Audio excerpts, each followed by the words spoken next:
Hello everyone और आप सबका स्वागत है बायोलॉजी लेक्चर सीरीज में। और आज हम डिस्कस करेंगे नीट प्रीवियस ईयर क्वेश्चंस। ठीक है, कौन से चैप्टर के लिए? For the chapter anatomy of the flowering plants. तो आपने इस चैप्टर के बारे में पढ़ा होगा। मैं आशा करता हूं आपको सारे कॉन्सेप्ट्स क्लियर होंगे। ठीक है, तो आप देखेंगे जो नीट में जो प्रीवियस ईयर क्वेश्चंस हैं, आप देखेंगे इस लेक्चर में किस प्रकार के आते हैं। तो आपको पता ही होगा मल्टीपल चॉइस क्वेश्चंस आते हैं नीट एग्जाम में। ठीक है, तो आपको पहले तो सबसे पहले जो पैटर्न पता होना चाहिए एग्जाम का। ठीक है, तो किस प्रकार के क्वेश्चन आते हैं? कुछ क्वेश्चंस आते हैं जिसमें आपको 4 ऑप्शंस दिए होंगे। ठीक है, बिल्कुल डायरेक्ट क्वेश्चंस होते हैं, जैसे को आपको फैमिली पूछ ली जाएगी, उस फैमिली से आपको उसके कैरेक्टरिस्टिक फीचर बताने हैं या फैमिली के एग्जांपल्स बताने हैं। फिर आपको कुछ स्टेटमेंट बेस्ड क्वेश्चन होते हैं जहां पे आपको कुछ स्टेटमेंट्स दी गई होंगी। ठीक है, और आपको चूज करना होगा विच स्टेटमेंट इज करेक्ट और नॉट, कौन सी स्टेटमेंट सही है या कौन सी स्टेटमेंट गलत है। ठीक है, फिर कुछ क्वेश्चंस आते हैं जिसमें आपको एक कॉलम दिया जाएगा। ठीक है, तो आपको कॉलम को कंपेयर करना होगा। ठीक है, तो इस प्रकार के क्वेश्चंस आते हैं नीट एग्जाम में। तो इस लेक्चर में हम एनाटॉमी ऑफ फ्लावरिंग प्लांट से रिलेटेड जो भी नीट प्रीवियस क्वेश्चन है उसको हम सॉल्व करेंगे। ठीक है, तो आइए पहले प्रश्न से शुरुआत करते हैं। तो ये जो क्वेश्चन है वो नीट 2015 में आया हुआ है। ठीक है, और क्वेश्चन क्या है? Transmission tissue is characteristic feature of, यानी कि जो ट्रांसमिशन टिश्यू है वो इनमें से, तो आपको 4 ऑप्शंस दी हुई है, इन चारों ऑप्शंस में से किसका कैरेक्टरिस्टिक फीचर है। ठीक है, यानी कि यूनिक फीचर, कैरेक्टरिस्टिक फीचर का मतलब किसका ये यूनिक फीचर है, बिल्कुल इसको ये डिफाइन करता है, डिफाइनिंग फीचर भी बोल सकते हैं आप इसको। ठीक है, क्लियर? तो ऑप्शन क्या दिए गए हैं? ऑप्शन है सॉलिड स्टाइल, दूसरा है ड्राई स्टिग्मा, तीसरा है वेट स्टिग्मा और चौथा है हॉलो स्टाइल। ठीक है, तो आपको पता होगा गाइनोशियम। ठीक है, गाइनोशियम क्या होता है? It represents the female reproductive system. तो गाइनोशियम आपने पढ़ा होगा। ठीक है, आप गाइनोशियम क्या होता है? इज पिस्टल, पिस्टल या कार्पल आप बोल सकते हैं गाइनोशियम को। अब इसके 3 पार्ट्स होते हैं। ठीक है, सोलन पार्ट होता है जिसको हम ओवरी बोलते हैं। ठीक है, तो मैं एक रफ स्केच बनाता हूं। एक सोलन बेजल पार्ट होता है जिसे क्या कहते हैं? ओवरी। ठीक है, तो ये हो गया सोलन बेजल पार्ट, जिसे हम कहते हैं ओवरी। ठीक है, और ओवरी के अंदर क्या होता है प्रेजेंट? ओव्यूल। तो ovule is enclose with in the ovary. अब एक ट्यूब लाइक स्ट्रक्चर होता है यहां पर, जिसे हम क्या बोलते हैं? स्टाइल। ठीक है, और स्टाइल के थ्रू क्या होती है? पोलन ट्यूब जो होती है यहां पे ट्रेवल करती है, और जो ऊपर का पार्ट होता है इसे हम क्या बोलते हैं? स्टिग्मा। ये जो पार्ट है इसे हम बोलते हैं स्टिग्मा। अब जो स्टिग्मा होता है ये रिसेप्टिव पार्ट होता है। ठीक है, it is the receptive part. ठीक है, ये रिसेप्टिव पार्ट होता है स्टिग्मा। ठीक है, मींस ये पोलन ग्रेन को रिसीव करता है। तो पोलन ग्रेन यहां पर लैंड करता है और फिर पोलन जो है वो जर्मिनेट करता है। ठीक है, और वो क्या रिलीज करेगा? 2 मेल गैमीट्स। ठीक है, तो पोलन ट्यूब जो है इट ट्रेवल्स, ठीक है, through the style which is a tube like structure and it reaches the, ठीक है, ovule. It enters the ovule from the micropylar and, आपको पता होगा, और फिर फर्टिलाइजेशन होती है। ठीक है, एक्सेल की। ठीक है, तो ऑप्शंस आपको दिए हुए, आपको पता चल गया कि स्टाइल क्या होता है और स्टिग्मा क्या होता है। ठीक है, यहां पर ओव्यूल प्रेजेंट होगा बीच में, और ओव्यूल के अंदर क्या प्रेजेंट होगा? फीमेल गेमेटोफाइट, जिसे हम बोलते हैं एम्ब्रियो सैक। क्लियर है? तो इसका आंसर क्या होना चाहिए? आइए हम इसके आंसर को हम देख लेते हैं। इसका आंसर है ऑप्शन नंबर ए, सॉलिड स्टाइल। ठीक है, अब इसकी एक्सप्लेनेशन देख लेते हैं हम, ये सही उत्तर क्यों है। तो ऑप्शन नंबर ए, सॉलिड स्टाइल, ठीक है, सही आंसर है इसका, इस क्वेश्चन का। अब देख सकते हैं, a solid style has transmission tissues which has large intercellular spaces. तो जो सॉलिड स्टाइल है उसमें ट्रांसमिशन टिश्यूज मौजूद होते हैं, और इन ट्रांसमिशन टिश्यूज में बहुत, ठीक है, ज्यादा या बहुत लार्ज इंटरसेलुलर स्पेसिस मौजूद होती है। इंटरसेलुलर स्पेसिस मीन दो सेल्स के बीच में जो स्पेस होती है, इसे हम कहते हैं इंटरसेलुलर स्पेसिस। ठीक है, now it allows growth of the pollen tube. तो इसकी वजह से पोलन ट्यूब की ग्रोथ हो पाती है। पिस्टल का स्ट्रक्चर मैंने आपको बताया, it consist of ovary, style and stigma. तो ट्रांसमिशन टिश्यू की वजह से, जो कि सॉलिड स्टाइल में मौजूद होते हैं, उसकी वजह से जो पोलन ट्यूब है वो ट्रैवल कर सकती है अक्रॉस दी स्टाइल। ठीक है, तो अगर ये पोलन है, ठीक है, पोलन जर्मिनेट करेगा जब वो स्टिग्मा पर लैंड करेगा और वो फिर पोलन ट्यूब बनाता है। अब इस पोलन ट्यूब में दो मेल गैमीट्स होते हैं। These are the male gametes. ठीक है, क्लियर है? तो आपको पोलन के बारे में पता होगा। पोलन जो होता है जनरली 2 सेल स्टेज में रिलीज होता है, पर किसी किसी स्पीशीज में 3 सेल स्टेज में भी ये रिलीज होता है। क्लियर है? अब आगे नेक्स्ट क्वेश्चन पे चले हम। तो हम ये भी देख लेते हैं एक्सप्लेनेशन क्या है इनकरेक्ट ऑप्शंस की। तो बाकी के ऑप्शंस इनकरेक्ट क्यों हैं? तो वेट स्टिग्मा था एक ऑप्शन। तो wet stigma typically do not release exudate enabling, ठीक है, cross species pollen hydration and germination. तो जो वेट स्टिग्मा होते हैं वो, ठीक है, एक्सुडेट रिलीज नहीं करते, they do not release the exudate. ठीक है, जिसकी वजह से cross species pollination, pollen hydration हो पाती है और जर्मिनेशन हो पाती है। तो क्रॉस फर्टिलाइजेशन आप दे सकते हैं, क्रॉस पोलिनेशन हो सकती है इसकी वजह से। ठीक है, अब नेक्स्ट है pollen adhesion and recognition generally happen after hydration in species with dry stigma. ठीक है, अगर हम ड्राई स्टिग्मा की बात करें तो उसमें क्या होता है, जो पोलन की अधेशन और जो रिकॉग्निशन होती है वो किसके बाद होती है? After the hydration process. ठीक है, क्लियर है? अब नेक्स्ट है the styler canal does not usually have glandular cells lining. ठीक है, it not does it perform the described function. तो ये, ठीक है, आपको तो आप पता लग गया होगा कि जो सॉलिड स्टाइल है वो सही आंसर क्यों है। तो सॉलिड स्टाइल में ट्रांसमिशन टिश्यूज मौजूद होते हैं। ठीक है, क्लियर? अब हम आगे चले। तो नेक्स्ट है question in ringed girdles plant.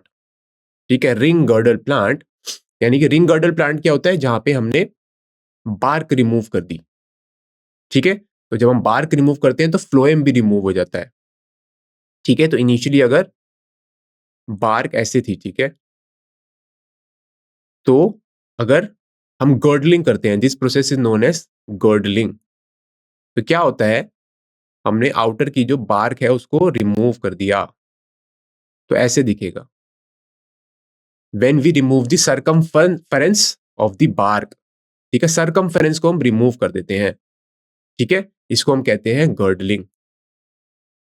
ठीक है, इन रिंग गर्डल प्लांट, यानी कि रिंग गर्डल प्लांट में जहां पे हमने बार्क की सर्कमफेरेंस को रिमूव कर दिया, तो रूट डाई फर्स्ट, यानी कि रूट सबसे पहले मरती है। सेकंड है the shoot and the root die together, दोनों रूट और शूट एक साथ मर जाती हैं। Option number C, neither root nor shoot will die, दोनों में से कोई भी नहीं मरता। ठीक है, और ऑप्शन नंबर डी है the shoot will die first. तो इसका आंसर क्या होगा? तो आपको पता होना चाहिए जब हम गर्डलिंग करते हैं तो क्या होता है। ठीक है, तो गर्डलिंग के दौरान क्या होता है? Phloem is also removed. तो ड्यूरिंग गर्डलिंग, ठीक है, there is the removal of the phloem.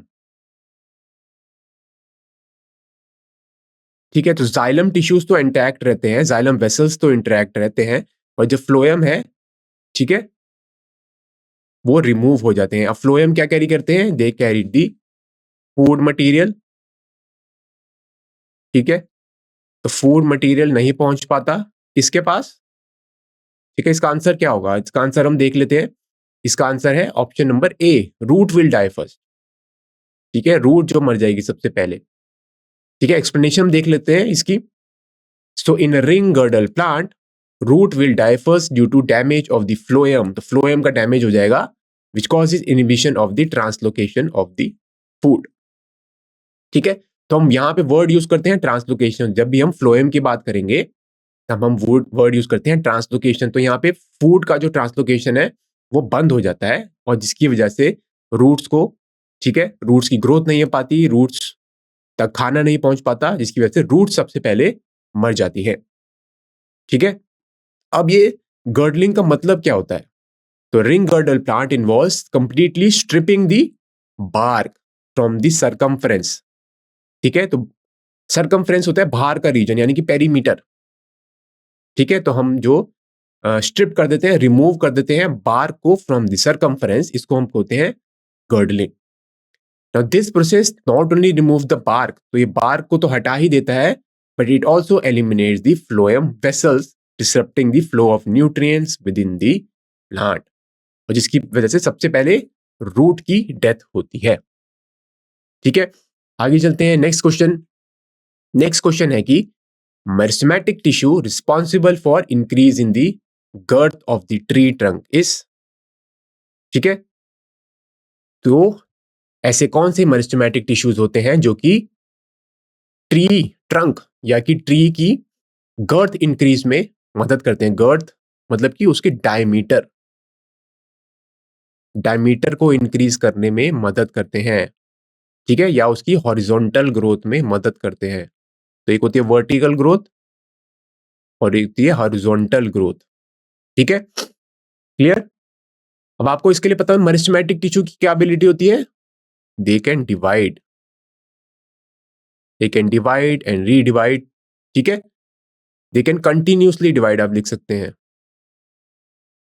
Meristematic tissues can continuously divide, they have the ability to divide. ये कंटिन्यूसली डिवाइड कर सकते हैं मेरिस्टेमेटिक सेल्स। ठीक है, इनमें ये क्षमता होती है। तो आपको क्या, ठीक है, 4 ऑप्शन दिए गए हैं और इन चारों ऑप्शन में से आपको चूज करना है कि किस प्रकार के मेरिस्टेमेटिक जो टिश्यूज होते हैं वो जो पेड़ होता है उसकी डायमीटर बनाने में मदद करते हैं। ठीक है, देख सकते हैं तने की मोटाई बढ़ाने में वृद्धि जो करते हैं। कौन से ऐसे सेल्स हैं? पहला ऑप्शन है एपिकल मेरिस्टेम, दूसरा ऑप्शन है इंटरकैलरी मेरिस्टेम, तीसरा है लेटर मेरिस्टेम और चौथा है फेलोजन। ठीक है, तो एपिकल मेरिस्टेम, ठीक है, ये एपेक्स में मौजूद होते हैं। ठीक है, एक उदाहरण क्या है इसके एपिकल मेरिस्टेम के? शूट एपिकल मेरिस्टेम और एक हो गया हमारा क्या, रूट एपिकल मेरिस्टेम।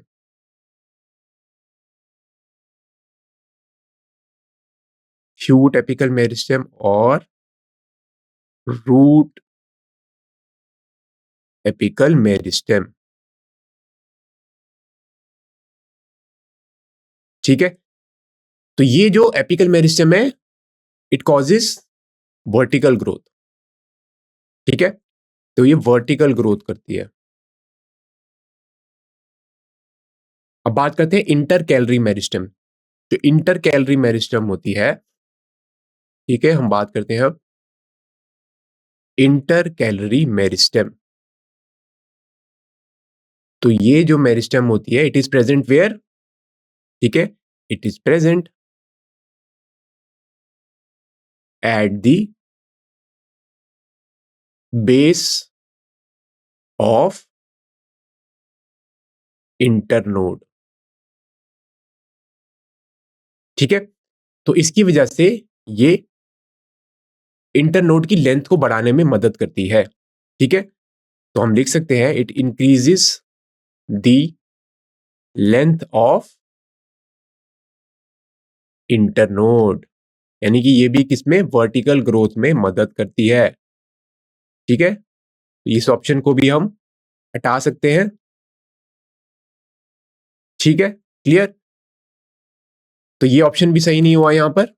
ठीक है, एपिकल मेरिस्टेम भी सही नहीं हुआ। अब हो गया लैटरल मेरिस्टेम और फेलोजन। इसके बीच में से आपको चूज करना है कौन सा सही आंसर होगा। ठीक है, लैटरल मेरिस्टेम, ठीक है, जो कि है कैम्बियम। ठीक है, ये क्या करती है, ये डायमीटर बढ़ाने में मदद करती है, ये सेकेंडरी ग्रोथ करती है, तो it is involve in secondary growth. Secondary growth की वजह से, ठीक है, डायमीटर में या गर्थ में इंक्रीज होती है। ठीक है, प्राइमरी ग्रोथ में वर्टिकल ग्रोथ होगी, सेकेंडरी ग्रोथ की वजह से डायमीटर में इंक्रीज होता है। ठीक है, तो lateral meristem is involve in the secondary growth, ये आपको याद रखना है। और फिर है फेलोजन। तो फेलोजन के बारे में हम चर्चा करते हैं अभी। तो इसका आंसर है लैटरल मेरिस्टेम। ठीक है, तो आप देख सकते हैं लैटरल मेरिस्टेम सही आंसर है इसका option number C. Lateral meristem are meristem which occur parallel to the circumference of the organs in which they develop. Now they undergo periclinal divisions producing secondary tissue. तो आपको याद रखना they produces secondary tissue, secondary growth में ये मदद करते हैं। ठीक है, तो आउटर साइड पे भी और इनर साइड दोनों साइड पे ये ठीक है सेल्स ऐड करते हैं जिसको हम बोलते हैं सेकेंडरी टिश्यूज, जिसकी वजह से there is an increase in the girth यानी कि increase in the diameter of the plant. अब लैटरल मेरिस्टेम के दो उदाहरण क्या है, वेस्कुलर कैम्बियम और कॉर्क कैम्बियम। तो अगर ये कैम्बियम है ठीक है, तो इस कैम्बियम के दोनों तरफ सेल्स ऐड करता है। ठीक है, इस तरफ भी, तो ये आउटर साइड हो गया, ये हो गया इनर साइड हो गया। ठीक है, ये इनर साइड हो गई, ये आउटर साइड हो गई। तो यहाँ पे सेकेंडरी टिश्यूज ऐड होते हैं जिसकी वजह से ठीक है डायमीटर में वृद्धि होती है। ठीक है, जैसे सेकेंडरी फ्लोएम ऐड हो गए, सेकेंडरी जाइलम ऐड हो गए। ठीक है, क्लियर। अब इंटरकैलरी मेरिस्टेम की बात कर रहे थे हम। It is situated at the base of the internode. ठीक है, जिसकी वजह से स्टेम की इलोंगेशन होती है और जिसकी वजह से वर्टिकल ग्रोथ होती है। It increases the plant height. ठीक है, तो इंटरकैलरी मेरिस्टेम भी सही नहीं हुआ।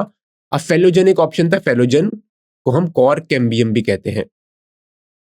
ठीक है, now it produces secondary cortex and phloem towards the plant inner layers while generating cork and secondary flowing towards the outer layer. तो फेलोजन ये बीच में होती है, तो फेलोजन को हम कॉर्क कैम्बियम भी बोलते हैं। सपोज ये अगर फेलोजन है तो इसमें मेरिस्टेमेटिक सेल्स होते हैं इसमें, यानी कि ये कंटिन्यूसली डिवाइड कर सकते हैं और ये secondary cortex of phloem produce करता है इनर साइड पे।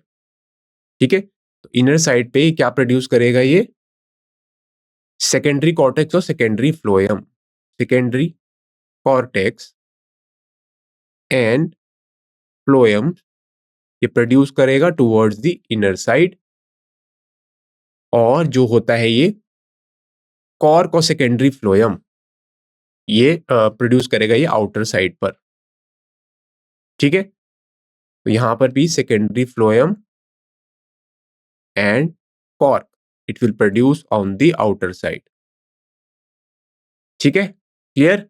तो आपको समझ आ गया लैटरल मेरिस्टेम क्यों आंसर था इसका, because lateral meristem is involve in the secondary growth. ठीक है, clear. Companion cell, next question क्या है, companion cells are closely associated with. ठीक है, तो कंपेनियन सेल जो होते हैं वो किस सेल से एसोसिएटेड होते हैं, किस सेल से संबंधित होते हैं। तो आपको पहले तो पता चलना चाहिए कंपेनियन सेल्स कहाँ मौजूद होते हैं। ठीक है, ये फ्लोएम में मौजूद होते हैं, तो आपको फ्लोएम में पता होना चाहिए फ्लोएम में किस किस प्रकार के सेल्स मौजूद होने चाहिए। फ्लोएम होते हैं सीव ट्यूब, सीव एलिमेंट्स। ठीक है, कंपेनियन सेल्स, फ्लोएम पैरेन्काइमा और फ्लोएम फाइबर्स। ठीक है, ऑप्शन देख लेते हैं, सीव एलिमेंट्स, वेसल एलिमेंट्स, ठीक है, ट्राइकोम्स और गार्ड सेल्स। गार्ड सेल्स आपको पता है कहाँ मौजूद होते हैं, ये मौजूद होते हैं स्टोमेटा में। ठीक है, तो इस प्रश्न का आंसर क्या होगा इसका, companion cells are closely associated with which cells. ठीक है, अगर हम फ्लोएम की बात करें, फ्लोएम में कौन कौन से सेल्स होते हैं, it is composed of companion cells.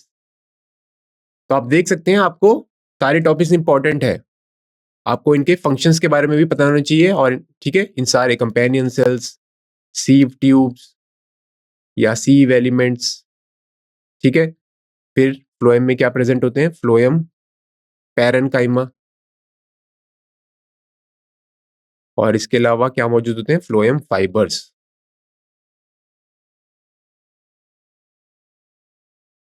ठीक है, क्लियर। तो इसका आंसर हम देख लेते हैं अब। तो इसका आंसर है सीव एलिमेंट्स। तो कंपेनियन सेल है वो सीव एलिमेंट से एसोसिएटेड होते हैं। इसके एक्सप्लेनेशन हम देख लेते हैं। तो कंपेनियन सेल क्या होते हैं, companion cell are narrow, elongated and thin walled living cell. तो कंपेनियन सेल सबसे पहले तो लिविंग सेल्स होते हैं, आपको याद रखना है। और इनकी वॉल जो होती है वो काफी थिन होती है और ये नैरो और इलोंगेटेड सेल होते हैं। ठीक है, ठीक है, ये लंबे होते हैं। ठीक है, और इनकी लंबी और पतली दीवार होती है और ये जीवित सेल्स होते हैं। Now they lie on sides of the sieve tubes, तो ये सीव ट्यूब्स के बिल्कुल एडजेसेंट होते हैं, ठीक है, and are closely associated with them through compound plasmodesmata. तो plasmodesmata these are known as the cytoplasmic bridges, ठीक है, इनको हम साइटोप्लाज्मिक ब्रिजेस कहते हैं, ठीक है। तो ये जो कंपेनियन सेल है ये जो सीव ट्यूब्स है उससे ये कनेक्टेड होते हैं, ये किसके थ्रू, प्लाज्मोडेस्माटा के थ्रू। प्लाज्मोडेस्माटा के थ्रू ये सब्सटेंसेस को शेयर कर सकते हैं या सब्सटेंसेस की ट्रांसफर कर सकते हैं। Now it is suppose that the nuclei of the companion cell control the activities of the sieve tube through plasmodesmata. तो आपको याद रखना है जो कंपेनियन सेल का जो न्यूक्लियस होता है वो जो सीव ट्यूब्स में जो एक्टिविटीज होती हैं उसको कंट्रोल कर पाता है, ठीक है। तो न्यूक्लियस कुछ सब्सटेंस बनाता होगा, न्यूक्लिया में क्या मौजूद होता है, न्यूक्लिक एसिड, और न्यूक्लिक एसिड फिर क्या, दे कोड फॉर प्रोटीन्स। तो ये प्रोटीन्स, ठीक है, ट्रेवल कर सकते हैं प्लाज्मोडेस्माटा के द्वारा और फिर ये सीव ट्यूब की एक्टिविटीज को रेगुलेट कर सकते हैं। Now companion cell also help in maintaining a proper pressure gradient in the sieve tubes. ये दूसरा फंक्शन है कंपेनियन ट्यूब्स का, ये एक प्रॉपर प्रेशर ग्रेडियंट बना के रखते हैं सीव ट्यूब्स में जिसकी वजह से फूड की ट्रांसलोकेशन हो पाती है। आइए हम अगले प्रश्न की अब बात करते हैं। हम अगला प्रश्न है what are the function of the companion cell. Companion cell के फंक्शंस क्या हैं। तो पिछले क्वेश्चन में भी हम कंपेनियन सेल के फंक्शंस के बारे में बात कर रहे थे, ठीक है। कंपेनियन सेल कहाँ मौजूद होते हैं, फ्लोएम में। तो ये क्वेश्चन नीट 2011 में आया हुआ है।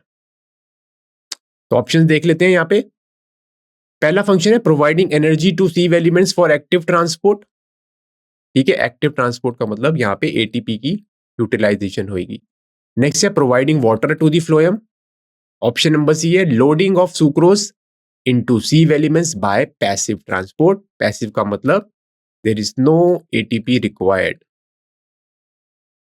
ठीक है। और ऑप्शन नंबर डी है loading of sucrose into the sieve elements, ठीक है। तो पहला ऑप्शन क्या है, ये सीव एलिमेंट्स को एनर्जी प्रोवाइड करता है जिसकी वजह से वो एक्टिव ट्रांसपोर्ट कर पाता है, ठीक है। ऑप्शन नंबर बी है ये फ्लोएम को वाटर प्रोवाइड करता है, ठीक है। ऑप्शन नंबर डी है ये सीव एलिमेंट्स में सुक्रोज को पहुंचाता है, ठीक है, बाय पैसिव ट्रांसपोर्ट, ठीक है, loading of sucrose into sieve elements. Option number D है loading of sucrose into sieve elements only, यहां पे पैसिव ट्रांसपोर्ट नहीं है। तो इसका हम आंसर देख लेते हैं। इसका आंसर क्या है, loading of sucrose into the sieve elements. Option number D correct answer है। इसकी एक्सप्लेनेशन हम देख लेते हैं। Now, the function of the companion cell is to load sugar, ठीक है, and amino acid into the sieve elements. Now, these cells use transmembrane proteins for uptake of the by the active transport, ठीक है। तो option में क्या था, passive transport. तो passive transport सही नहीं है, यहाँ पे एक्टिव ट्रांसपोर्ट हो रही है। और ये एक्टिव ट्रांसपोर्ट, ठीक है, किसकी मदद से हो रही है, ट्रांसमेम्ब्रेन प्रोटीन्स की मदद से। तो ये ट्रांसमेम्ब्रेन प्रोटीन्स जो है ये जो शुगर मॉलिक्यूल्स और जो अमीनो जो एसिड हैं उससे ये बाइंड कर जाते हैं, ठीक है, और फिर ये ट्रांसपोर्ट करते हैं इन मॉलिक्यूल्स को, शुगर और अमीनो एसिड को, ठीक है, किसमें, सीव एलिमेंट्स में। तो कंपेनियन सेल से जो ये शुगर और अमीनो एसिड है ये सीव एलिमेंट्स तक कौन पहुंचाता है, ये ट्रांसमेम्ब्रेन प्रोटीन्स, ठीक है। और यहाँ पे जो ट्रांसपोर्ट हो रही है वो एनर्जी यूटिलाइज कर रही है, तभी से हम बोल रहे हैं हम एक्टिव ट्रांसपोर्ट। अब नेक्स्ट क्वेश्चन देखते हैं हम। Passive cells are thin walled cell found in, ठीक है, पैसिव सेल्स की यहां बात हो रही है और ये क्वेश्चन आया हुआ है नीट 2007 में, ठीक है। हम ऑप्शन देख लेते हैं। पहला ऑप्शन क्या है, phloem elements that serve as entry points for substance for transport of other plant parts, ठीक है, ठीक है। नेक्स्ट ऑप्शन है testa of seeds to enable emergence of the growing embryonic axis during the seed germination. अगला option है central region of style through which the pollen tube grows towards the ovary. And चौथा option है endodermis of roots facilitating rapid transport of water from cortex to the pericycle, ठीक है। तो आपको चार options यहाँ पे दिए हुए हैं, आपको बताना है पैसिव सेल्स जो कि थिन वॉल सेल्स होते हैं वो कहाँ मौजूद होते हैं, ठीक है। तो थोड़ा सा समय लीजिए इस क्वेश्चन को सॉल्व करने दिए। 4 ऑप्शंस आपको दिए गए हैं। पहला ऑप्शन है phloem elements that serve as entry points for substances for transport of, ठीक है, transport to other plant parts, ठीक है, test of the seeds to enable emergence. तो इसका आंसर देखिए हम, इसका आंसर है option number D, endodermis of root facilitating rapid transport of water from the cortex to the pericycle. ठीक है, क्लियर। इसकी एक्सप्लेनेशन हम देख लेते हैं।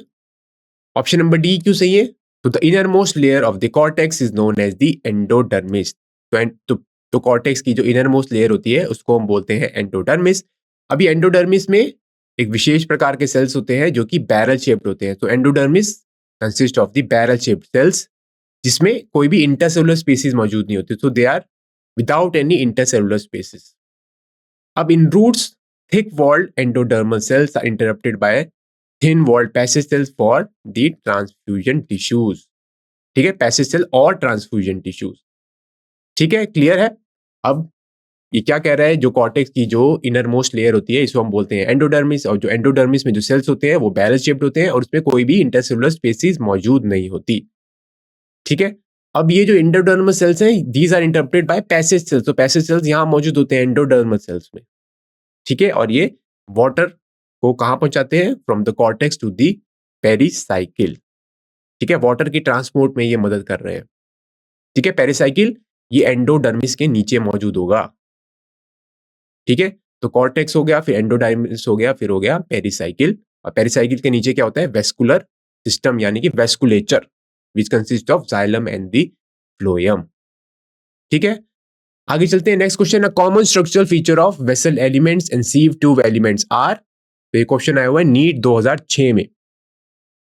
ठीक है, तो अ common structural feature of vessel elements and sieve tubes. ठीक है, तो ऐसा कौन सा फीचर है, स्ट्रक्चरल फीचर, ठीक है, जो वेसल और जो सीव ट्यूब्स हैं वो आपस में शेयर करते हैं। ठीक है, इन दोनों वेसल एलिमेंट्स और सीव ट्यूब में कौन सा ऐसा कॉमन स्ट्रक्चरल फीचर है? ऑप्शन है pores on the lateral wall, option number B presence of P protein, option number C है ई न्यूक्लियेट कंडीशन, और ऑप्शन नंबर डी है थिक सेकेंडरी वॉल्स। ठीक है, देखते हैं हम इसका आंसर। इसका आंसर है ई न्यूक्लियेट कंडीशन, दोनों में न्यूक्लियस मौजूद नहीं होता है। तो इसकी एक्सप्लेनेशन हम देख लेते हैं। In plants conducting tissue xylem has an important integral cell known as the xylem vessels which is enucleate, and the phloem on the other hand has a row of sieve tubes which are also enucleate at the maturity। तो ये क्या कह रहा है कि xylem जो होता है उसमें एक विशेष प्रकार के सेल्स होते हैं वेसल्स, जिसे हम बोलते हैं xylem vessels। ठीक है, और ये सीव ट्यूब्स कहाँ मौजूद होते हैं? ये फ्लोएम में मौजूद होते हैं। ठीक है, फ्लोएम में सीव ट्यूब्स मौजूद होते हैं, और इन दोनों का एक शेयर्ड फीचर क्या है? ये दोनों ही विदाउट न्यूक्लियस होते हैं। ठीक है, दे आर इन्यूक्लिएटेड। ठीक है, there is no nucleus present. ठीक है, क्लियर। तो जाइलम के क्या क्या कंपोनेंट्स होते हैं? जाइलम होते हैं, ट्रकीड्स होते हैं, जाइलम वेसल्स होते हैं, और जाइलम पैरेन्काइमा। वैसे ही फ्लोएम में सीव ट्यूब्स मौजूद होते हैं, कंपेनियन सेल्स मौजूद होते हैं, फ्लोएम पैरेन्काइमा होता है, और फ्लोएम, ठीक है, फाइबर्स भी मौजूद होते हैं। ठीक है, क्लियर है।